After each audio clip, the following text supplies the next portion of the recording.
Right on then, Anuj Khanna Sohum is the founder, chairman, and CEO at Affle India, joins in to talk about their outlook on margins as well as growth drivers for the company.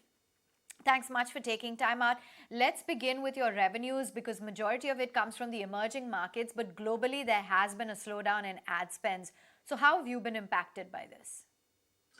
Well, first of all, thank you for having me on your show. And yes, Q2 has had an interesting backdrop where in India and global emerging markets, we have seen a nice growth trend sequentially as well as on year basis. Whereas in developed markets, primarily US and Europe, where we have very little presence in those markets. It's a very small part of our business.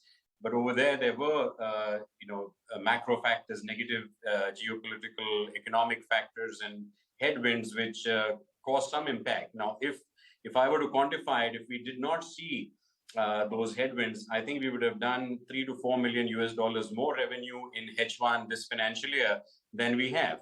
Now, even without that $3 to $4 million, we still grew almost 29.1% on year basis in Q2, and on H1 to H1 basis, we have also grown almost 65%. So that is very, very resilient growth of our company. And on bottom line perspective, PAT growth on year basis in Q2, that's almost 40%. So that is, nothing to complain about. But I think for our investors, it's important to note that there are headwinds in developed markets in US and Europe, and we are not insulated by that. But then we are also in a very privileged position because 80% plus of our business is anchored on India. Emerging markets, global emerging markets are still showing consistent growth, and we are very, carefully but consistently keeping up with our growth trends. Therefore, Anuj, brokerages are saying that if advertising budgets tighten, spending is going to shift more towards digital advertising, and then your ROI, which is linked to the CPCU advertising model.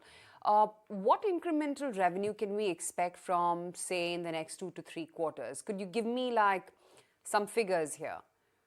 Well, what I can tell you is that the industry discourse on digital forums that we are part of, the reports and all the intel that we have on the industry outlook for the future in the near term, let's say in Q3 and Q4, let's call it H2 of this financial year, we would expect that the industry should still see on a global basis a 10% incremental sequential increase over H1 this year. And we hope to keep pace with that or beat that growth trend in our execution. So yes, the festive quarter is around.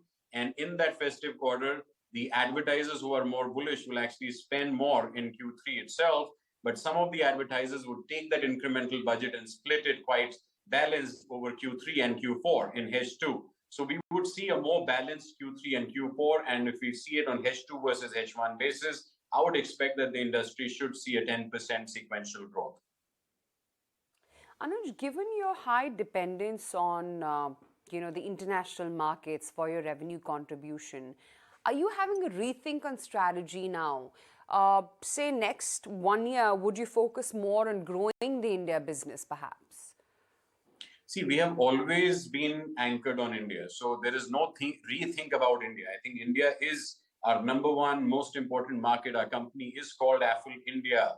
And yes, we have a global business and, the balance is in favor of global, but it's still anchored out of India. So what we do in India gives us the strategic moat to expand ourselves with competitive advantages in other global emerging markets, because India is clearly one of the largest and most complex emerging markets. And the unit economics of India is also very harsh. So when we build our processes, our business models, our products and platforms and data science algorithms anchored onto the complexity of India, we find advantages of executing in Africa and LATAM and Indonesia, Vietnam, Thailand, and other global emerging markets of the world, right? So that is how we are anchored on emerging markets. So our strategy is clear, and so far it has helped us in good stead. I mean, in the last 3 years since we have gone public, we have seen a dramatic increase in our revenues and our profitability, and that value is directly translated back into the value creation for the shareholders. So we hope to keep that strategy and execute on that strategy with doubling down our focus on profitability, pricing, making sure that we are doing better, deeper partnerships and enhancing the overall productivity. So these four P's, pricing, profitability, partnerships, productivity, should actually help us to continue to deliver sensible bottom line growth. In fact, I would believe that our bottom line growth would be higher than our top line growth. So, whatever, like this quarter, we saw revenue growth of 29%, but EBITDA and PAT grew decisively, materially much higher than that. So we expect to keep that trend going forward. EBITDA, right, in the second quarter. But the question is, and I'll pick up from what Aisha is also talking about, the slowdown that you're likely to see. If you're going to have companies like Meta that are laying off thousands of people, Alphabet giving a slower guidance, the very fact that even in India, you have Meta, coming out with solutions, which is going to be what? Advertisements with zero EMI.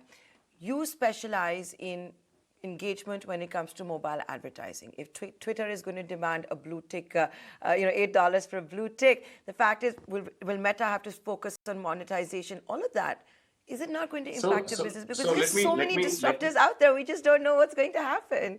No. Let's not be so colored by what's happening in social media world.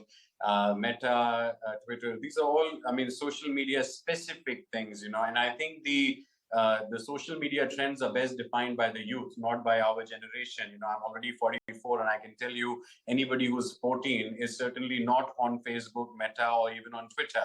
So we are colored by what we use. And, I think the youth is not on these platforms as much as we think they are. And the advertisers are smart. They're shifting the budgets out of some of these platforms because they know where the audience is or their target audience is.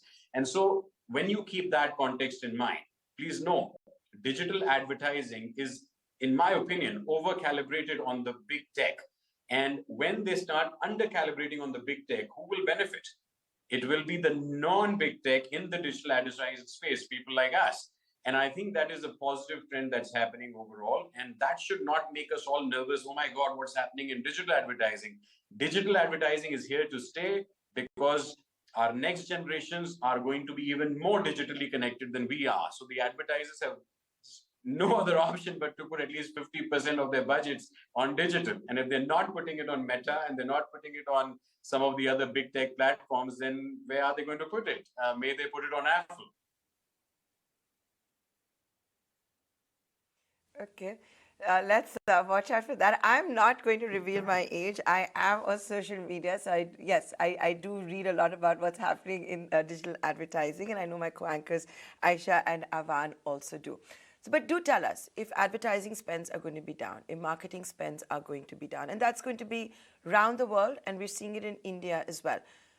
So while you may focus on new markets like Africa, etc., that you were saying, will you have to tinker business? Will you have to make some big changes just given the winter season and the uncertainty? Ma'am, I can tell you one thing. Q1 to Q2, our OPEX has increased. And I think, when we focus on that Affle has grown profits by almost 39.6% in Q2, I think what we are missing the point is that we have grown that profit at the back of increasing our OPEX. And that shows that we have confidence into the future. Having said that, there are headwinds, and I'm by no stretch of imagination ignoring them. There are, in developed markets, it's a small part of our business. There are headwinds. We have had an impact. We could have made $3 to $4 million more, which we did not make, but we are running our business sensibly in emerging markets. Now, in emerging markets also, there are small vertical issues, right? EdTech had an issue. Crypto in fintech had an issue, and we have seen budget drops in these areas as well. But then we have a broad-based business. We've got thousands of advertisers' apps promoted on our platform. We have a broad-based set of verticals and a lot of emerging markets that we are in. So can we still find that growth if we execute smartly and well? I believe so. I think in H2 we will still find growth, and we will see H2 deliver better than H1. The question is how much, and I've given you some guidance and quantification on the industry outlook there that H2 should do 10% more than H1. Okay, Anuj, great to have you on the show. Thank you so much for taking the time out and speaking with us today on ET Now.